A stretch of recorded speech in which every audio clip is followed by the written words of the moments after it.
Good evening, I am Amadine Ogbewe. Now tonight the topic of discussion is the NNPCL's loan of $3 billion. This, it says, is to stabilize the FX rates.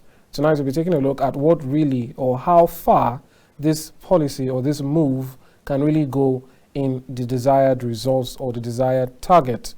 I'm joined by a chartered accountant and an expert in oil and gas and also a finance expert, Mr. Nick Agule, to break down what the loan really entails, what it means for Nigerians, and what other alternative ways could possibly lead Nigeria back to the promised land.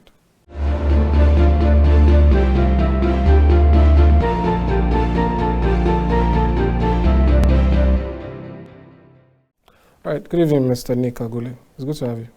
Thank you very much, Famous, and good evening to our viewers. All right, so let's start with the basics, understanding what we're even talking about.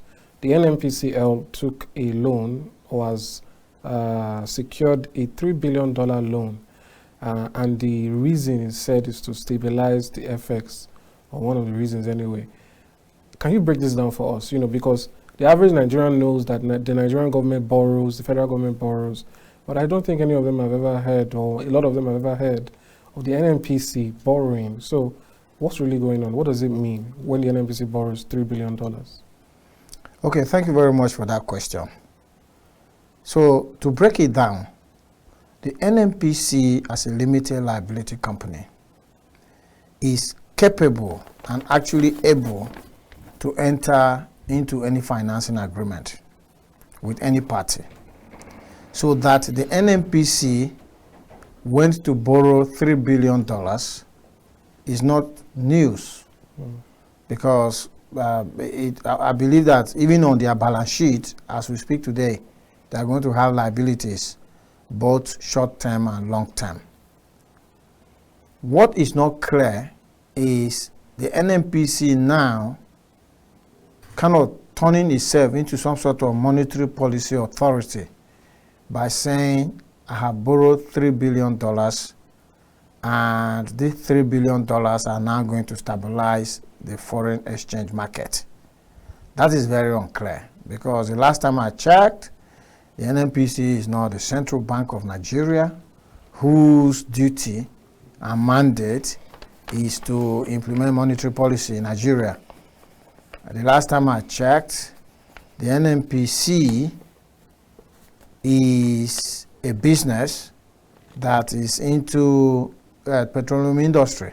So they are into petroleum industry. They are not into financial industry. NNP is not a bank. Yeah? So it is not very clear what that means. But when I read the newspaper, I read the news about this transaction, it said the borrowing was on the backdrop of crude sales that the NNPC will make. So basically it is like, okay, give us $3 billion. When we now sell crude oil, we'll repay your money. Still fair enough, but to now think that $3 billion is going to stabilize the FX market in Nigeria is either someone speaking from ignorance or being mischievous and being cagey with the facts to Nigerians. Because we see what the causes of the forest crisis are. And the very first cause of the forest crisis in Nigeria is the NNPC itself. And how do I mean by that? The NNPC is importing petroleum products, specifically PMS, Premium Motor Spirit, which presidential spokesman erroneously was calling petroleum motor spirit. Basically speaking about a subject matter that he's not well versed. That's a by the way. So the NNPC imports PMS in dollars, because the refineries abroad won't sell it to you in Naira. And then when they import it into Nigeria, they sell it in Naira.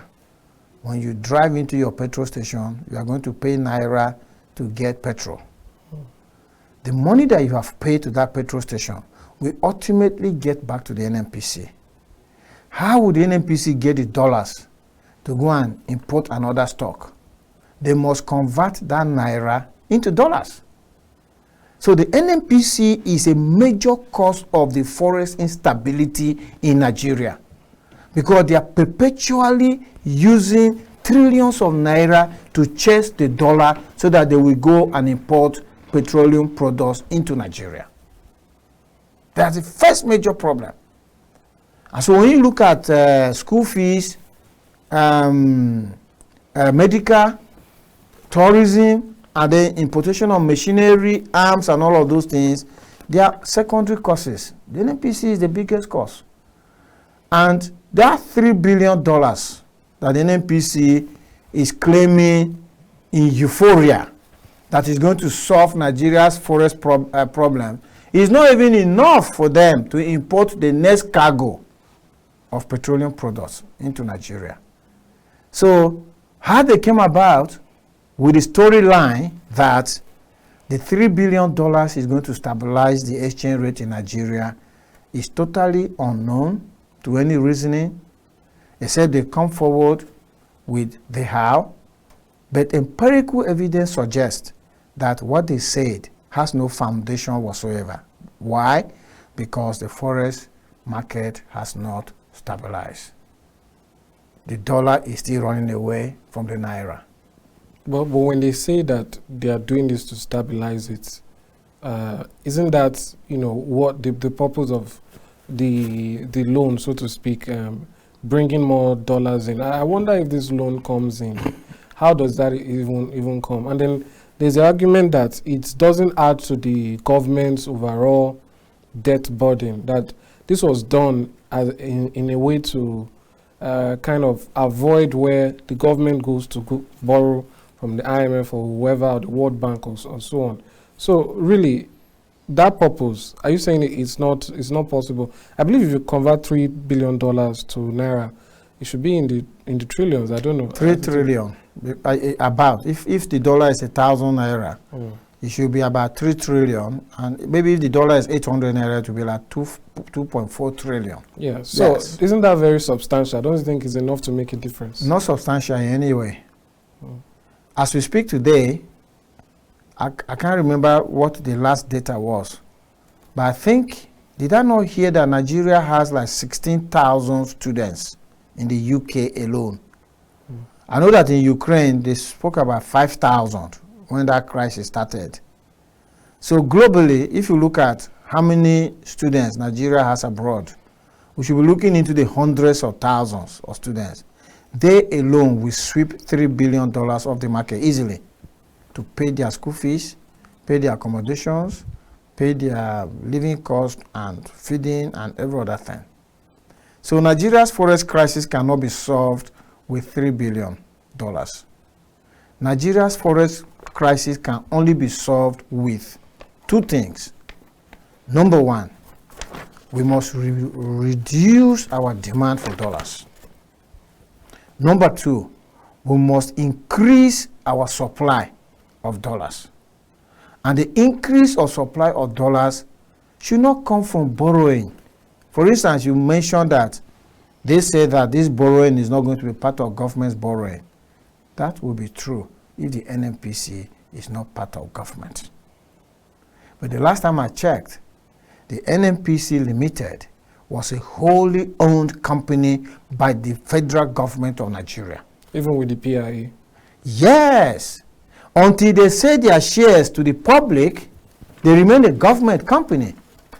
With the PIA, simply what happened with the PIA is that the NNPC, which is Nigerian National Petroleum Corporation, the C of corporation was changed to company.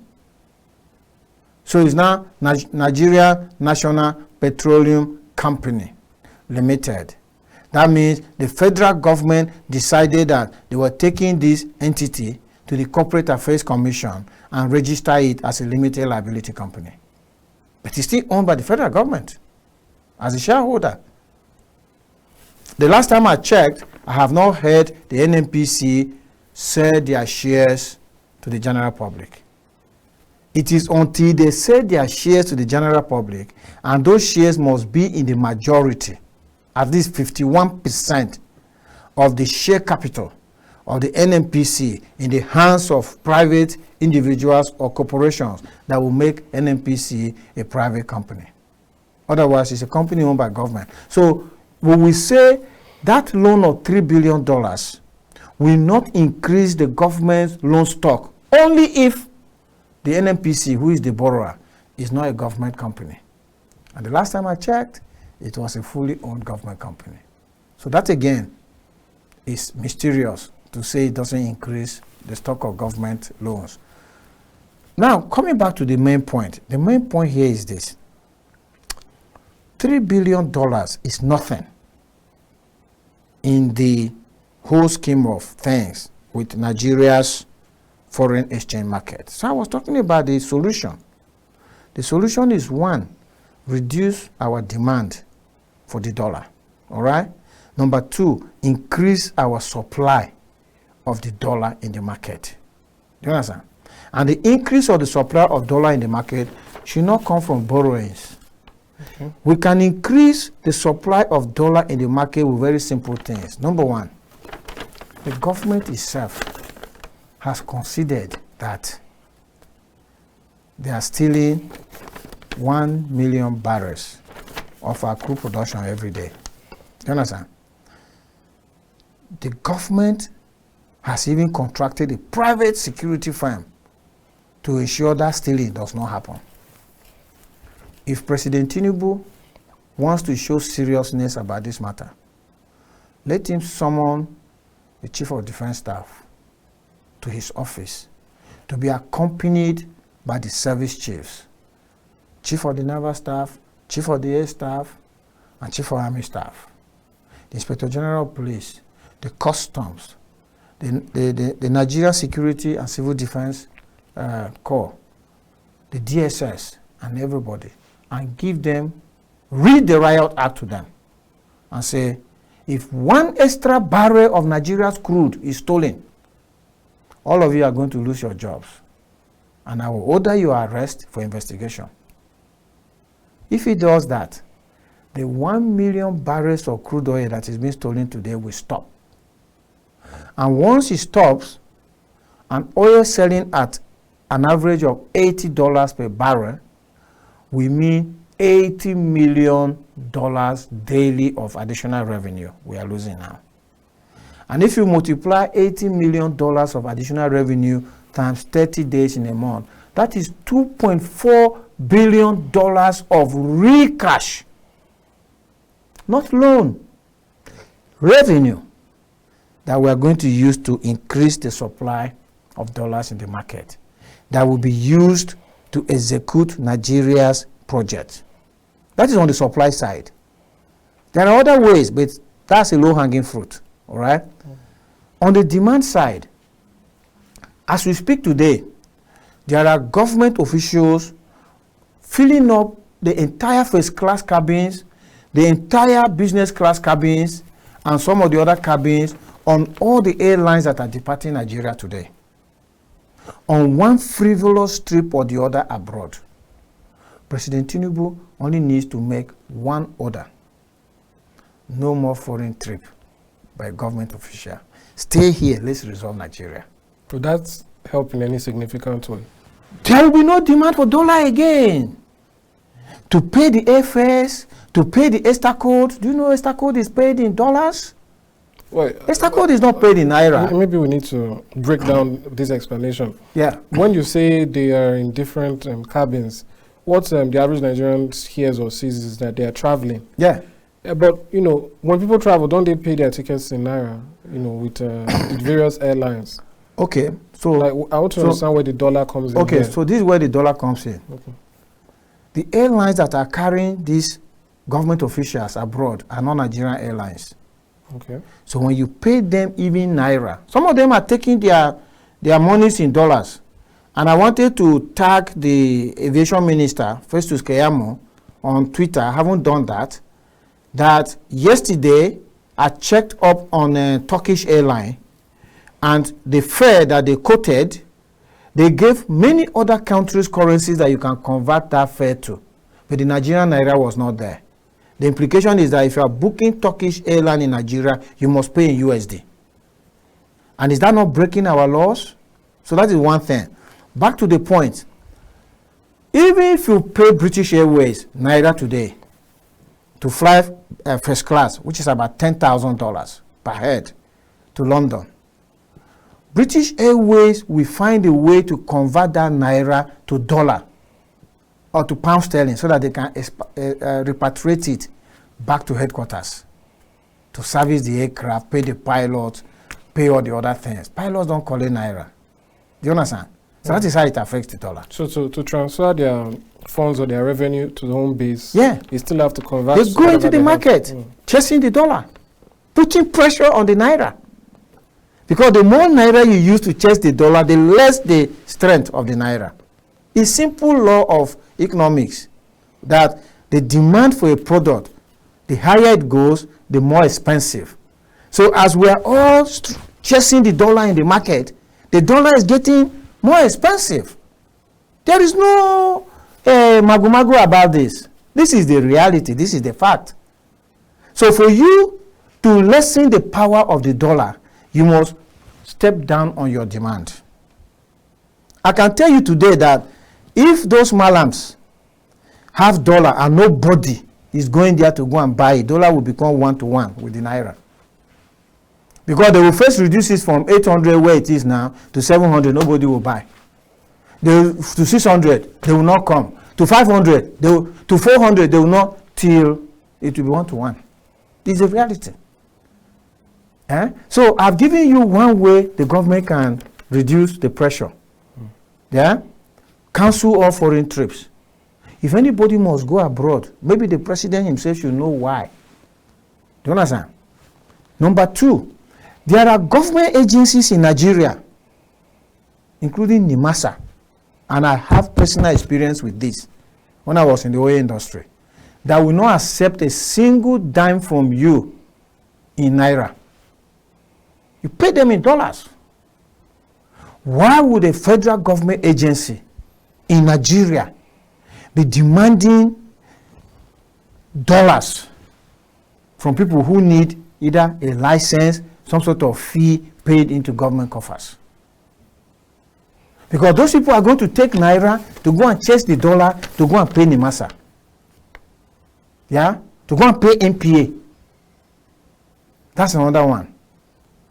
I have already told you about the first one, which is the NNPC. Is the biggest consumer of dollars in Nigeria. Because every single liter of petrol you see being sold anywhere in Nigeria, the dollar was used to buy it. And so the NNPC is in the market using the naira you pay at the pump to get the dollar. And President Tinubu can solve that. How would he solve that? He got certificate of return back in February. March, April, May, June, July, August has finished. This is 6 months. Why has he not solved even one refinery? If he wanted to. Is it so easy to fix? Yes, because the refinery is there.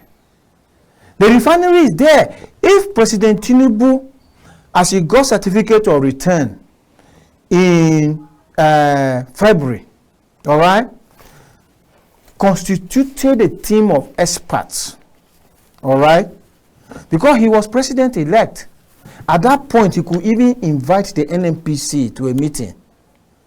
Of course, with the approval of his predecessor, they will come. They'll give him the data. He would have got everything ready and prepared. And what you would have expected him to do are to deal with low-hanging fruits, of which a cardinal one is the refineries. He didn't mention refinery in his inaugural speech. But is it really a low-hanging fruit if it's not been able to be achieved or accomplished by almost any administration? You know why? You know why they have not been able to do that? Why is it? No administration in Nigeria achieved anything with NITEL. None. It got to a point where a minister in the Federal Republic of Nigeria, who was responsible for the supervision of NITEL, threw up his hands in the air and said, telephone is not for the poor. Let's just forget it. Poor people can't get telephone. Is that the case today? No. Everybody has got phone in their hands. Nigeria has got more than 200 million active phone lines from data from the National Communication Commission. Ask yourself, what has changed between NITEL and now? We moved the telephone out of a humongous, totally inefficient and corrupt government entity called NITEL and opened up the telecoms to seasoned operators in the telecom sector to come in. That's how the revolution happened. Apply the same solution to the refinery issue, problem solved. President Tinubu doesn't need to do anything with those refineries. He can sell them outrightly. Outrightly, he can sell them out. Even for $1, it's better for him. Because instead of taking 1.5 billion, 2 billion, $3 billion, which they are talking about now, to give to the NNPC, who will now inefficiently apply it, and no refinery will be commissioned, let him just give the refineries out to seasoned operators for $1 each. The money they would have used in building a refinery elsewhere or buying a license is now the money they will use to now refurbish refineries. I can assure you that if you give those refineries to global operators, in a matter of months, the refineries will come up. Just out of curiosity, what do you think even is the plan for refineries? Because now it seems everybody is waiting for the Dangote refinery to finally kick off. But if there are no plans to sell it, what do you think is the future of our refineries? So long as those refineries remain in the care of the government, especially with the NNPC, we are not going to see anything come out of those refineries until our time here has ended. I can assure you of that. Recall that back in 2021, there was this euphoria.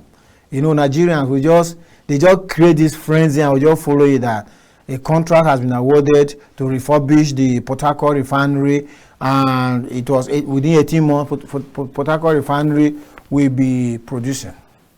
2021, gone, nothing. 2022, gone, nothing. We're about to go into 2023, gone. They now tell us it's in December of 2023. Nothing. Do you know that refining, in the scheme of things, refining is the easiest thing to do in the oil and gas industry? I think I've said this here before, that to find oil in Katampe where we are now, and then determine if the oil is in commercial quantities, determine where the oil is sitting in the reservoirs where it is, and then sinking wells to go and draw that oil out, is a process that is not only technologically challenging, it costs a lot of money. And the international oil companies, and now some indigenous oil companies, have been doing that from 1950, when we got independence, till today. There has been never a day that you hear that Nigeria produces 0 barrels of crude oil. The production can decline, but never to 0. Refining, which is simply cook what has already been produced and produce different products, NNPC can't do it. Just like NITEL couldn't do phone. So if President Tinubu wants to do it, let him either sell off the refineries or lease them out. Do you understand? If he thinks that selling off the refineries, Nigerians who are usually passionate about their own publicly owned properties or assets might not want that, then let him lease it out. Give the refinery out to Total or to Shell or to Chevron or to Mobil for 20, 25 years and let them bring their money and do the refineries. Once the refineries are done, let's go back to where we came from. The pressure on the Naira will totally lessen because you will no longer need a Naira to chase the dollar. And if you don't need the naira to change the dollar, the demand on the dollar will fall. And so back to square one, I said the forex crisis can only be solved with lower demand for dollar or higher supply of dollar into the market. Do you understand? It is not about borrowing 3 billion. It's not about central bank issuing circular. The central bank can issue circulars from today till God knows when. Nothing is going to happen for so long as people are in the market chasing the dollar. But what about this added part that came after the policies were enacted, which is that a float can't really work unless you are exporting. What is that? Exporting to get dollars in. When you export, dollars come in, then that means there's more supply of dollars in the market.